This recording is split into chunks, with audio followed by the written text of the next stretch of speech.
En realidad el tema, a mí no me gusta enfocarlo como economía informal, sino economía privada popular, donde hay unos sectores más anarquizados, etc. En realidad la buonería es el 30% de esos 6 millones de personas, pero lo que pasa es que es lo más perturbador. Ahora, en un país donde desaparecen empresas, donde no hay empleo, la opción de una gente ama de casa como la que yo conozco en el barrio es el delito o la prostitución. Entonces uno no sabe, bueno, por supuesto que se cuelan personas de mala conducta y se aprovechan de los espacios y tal. Pero es muy exigente trabajar en la calle, ¿no?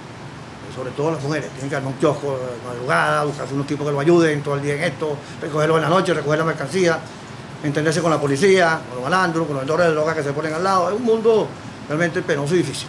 Y eso existe. Uno se va un momentico aquí a apretar y se va a dar cuenta de lo que está pasando ahí. Más recientemente ha habido una especie de dicotomía en el gobierno. Por una parte, diálogos puntuales con algunos empresarios, cosa muy bienvenido que así sea, pero un acoso al pequeño negocio.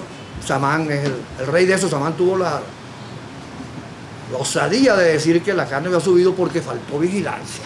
Y además dijo que Indepavi era un organismo represivo, que no era protección al consumidor, esas cosas nobles que su nombre indica, sino represivo. Bueno, uno ve esto y ve cómo el gobierno busca la manera de solventar algunos problemas puntuales con algunas empresas muy importantes, y entonces, bueno, entran en diálogo con las empresas, no con su gremio, pero hay un mundo allí movedizo, pues, en esta materia. ¿Qué nos ha faltado a nosotros, los que no estamos con el gobierno? Nos ha faltado apreciar la importancia que tiene este sector para lo de hoy y para lo de mañana. Estas personas, como decía, han construido 6 millones de empleos. Eso es una cosa muy importante en un país donde el desempleo,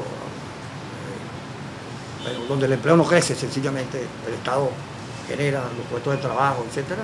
Ciertamente este gobierno hizo muchísimo énfasis, mucho empeño en tomar muy en cuenta demagógicamente, especialmente a los buhoneros. Hizo de ellos pues una dependencia, y yo te dejo estar en la calle hasta donde tú me apoyes, y no importa que los ciudadanos la pasen mal. En Libertadores eso ha sido así, ¿no? De la permisividad a la represión, la permisividad cuando llegan los procesos electorales, la represión cuando los ciudadanos se molestan con tanto desorden en la calle. O sea, no hay política seria sobre estos asuntos, engaños muchos. Por ejemplo, le han cambiado la calle por guetos a los que ahora la economía informal. Sacamos los del centro de Caracas y van a los de Cati, allá una cosa que llaman la pollera, donde no entra nadie, o a la chivera, por aquí por el lado del cementerio, y luego tú ves de nuevo los trabajadores en la calle vendiendo a cualquier hora en cualquier lugar, y eso no solamente tiene una sola explicación, que es la matraca de la policía, porque todo este mundo irregular da lugar a demasiadas alcabalas. Eso que llaman el poder popular ha derivado, pues, en muchos casos, no siempre, obviamente, en vandalismo asociado al delito. Es decir, un tipo chapea, tiene carnet de partido, vengo aquí de la Contraloría Social, te pueden imaginar lo que eso significa, un bodeguero que siempre tiene algún cable pelado, como todos los choferes, que alguna cosa nos falta, certificado de salud por lo general. Entonces, ellos viven permanentemente en ese acoso de los funcionarios y el acoso de los malandros. Es decir, hay una investigación que hizo una gente de la Universidad Católica sobre el tema de la economía popular en José Félix Rivas, y uno de los costos que ellos dicen casi normalmente es que ellos le pagan a los malandros. El malandro viene a buscar aquí cosas y yo tengo que dárselas. Para mí, yo tengo que esta es una combinación de marxismo con bolipopulismo y vandalismo. Que eso es una originalidad venezolana, no me digan que no es original. Está el bolipopulismo, que es muy caro, que hay que financiarlo con los dólares que no existen. Fíjense ustedes que el bolipopulismo llega a los extremos de que el jefe de las misiones va a ser Darío Viva, o sea, todo aquello que llama Amor Mayor, los hijos de la patria, no sé cuánto, están atadas al partido para asegurar la fidelidad electoral. No es que van a satisfacer las demandas sociales del colectivo que le falta algo, solo aquellos que voten por el partido, porque el bolipopulismo es carísimo y se gastaron muchísimo dinero la vez pasada. Y el vandalismo es la licencia que ha permitido unas normativas que se deslizan, ¿no?, para ser permisiva, digamos, el despojo de lo ajeno. Entonces, bueno, los movimientos de ocupantes, que así se llaman los que invaden cosas, están en la ley de arrendamiento. Los pioneros de la primera vivienda están en la ley tal o cual. Los fiscales y contadores sociales, es decir, han creado un entramado de leyes que ha generado un vandalismo delictuoso, incluyendo los polichoros como parte de ese vandalismo. De manera que nosotros estamos viviendo una situación sumamente delicada y el único antídoto frente a este asunto es la reconciliación. Y nosotros estamos en la necesidad de hablar con el chavista común y corriente para aislar a los violentos. Los violentos son nuestros adversarios comunes, porque en el barrio donde la gente nos ha permitido estar ha sido gracias a los chavistas no violentos. Entonces, todos estos grupos de motorizados, etcétera, tenemos que asfixiarlos en una relación que nos permita, porque la gente que trabaja en el barrio se conoce toda, el chavista y el no chavista, vivimos en la misma cuadra. Vamos a procurar tener esa relación, bueno, porque nosotros tampoco tenemos un pensamiento único de nuestro lado. Y nosotros defendemos la democracia porque creemos que la gente puede pensar como quiera y el chavismo es una opción para quien crea en ello. Ahora, hay muchos chavistas normales, comunes y corrientes en el barrio, en el colegio, donde convivimos inevitablemente en nuestras casas, nuestros hermanos. Tenemos que resolver ese problema de la reconciliación, de la convivencia normal, para poder aislar a esos vándalos.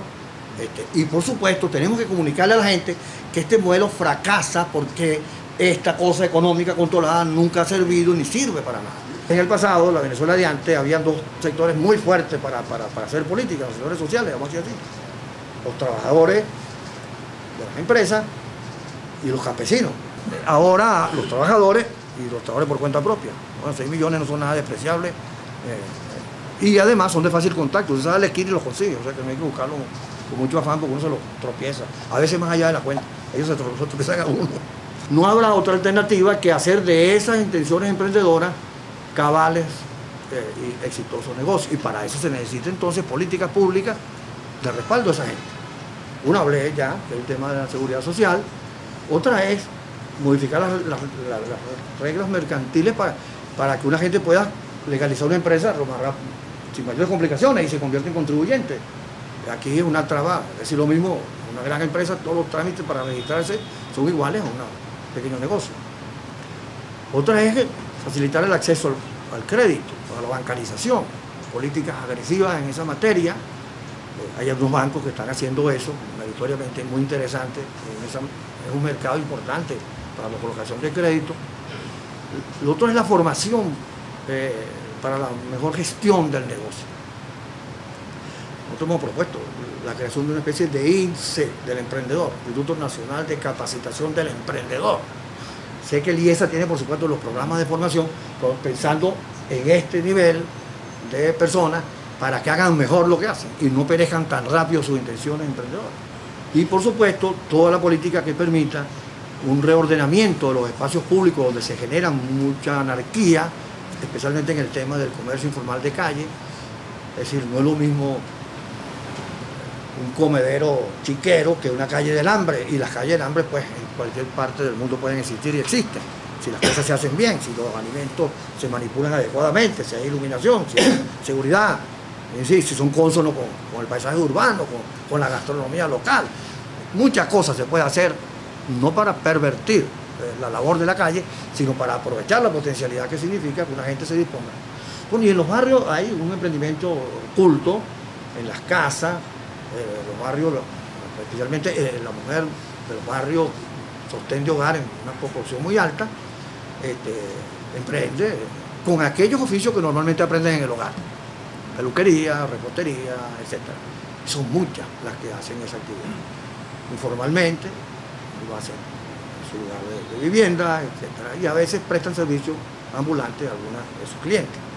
¿Verdad que es una enorme posibilidad? ¿Por qué decimos que no nos hemos percatado suficientemente de esto? Porque el sentimiento de propiedad privada que hay en esos sectores es muy fuerte, muy fuerte. El tipo puede hacer muy del gobierno, pero que le quiten lo suyo, eso es muy fuerte.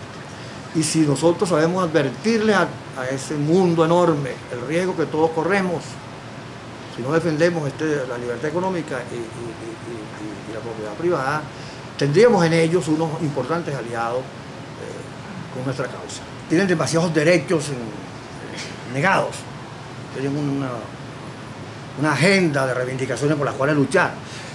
Y una de las cosas que hay que hacer es defender su derecho a organizarse y a ser oídos.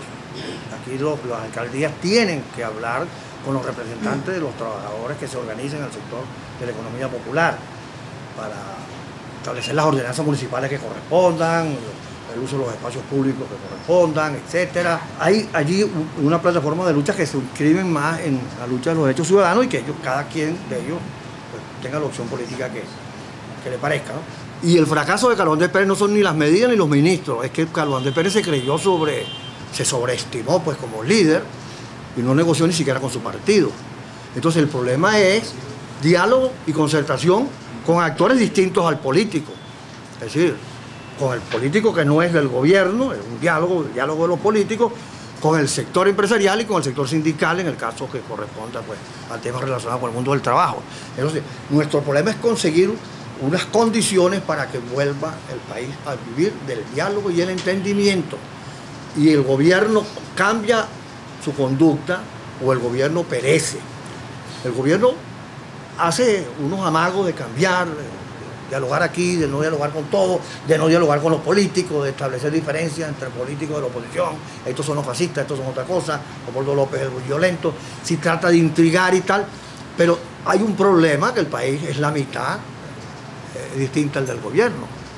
Pero el gobierno, si nosotros tuviéramos la capacidad para conectarnos con los sectores populares y si lo que estamos hablando aquí lo escucharan los sectores de la economía informal y entendieran por nuestra ayuda que está en riesgo su futuro, que después van a ser todos subalternos del gobierno, como en Cuba, que eliminó, y ahora es cuando 50 años después se permite la economía informal, porque es que esto es propiedad privada. Es decir, yo soy dueño de mi negocio, de mi kiosco. En Caracas, el alcalde Libertador le quitó la propiedad a la bienhechuría de los kioscos de periódicos. Esos tipos no tienen propiedad de nada. ¿Y ustedes saben cuántos años tiene la Asociación de Kiosqueros y Pregoneros de Venezuela? Más de 70 años. Y el kiosquero que montó una cosa en su esquina, que se hizo un hombre conocido, que le da información a todo el mundo, etcétera, desde Chacaíto hasta allá, no son dueños de esos negocios.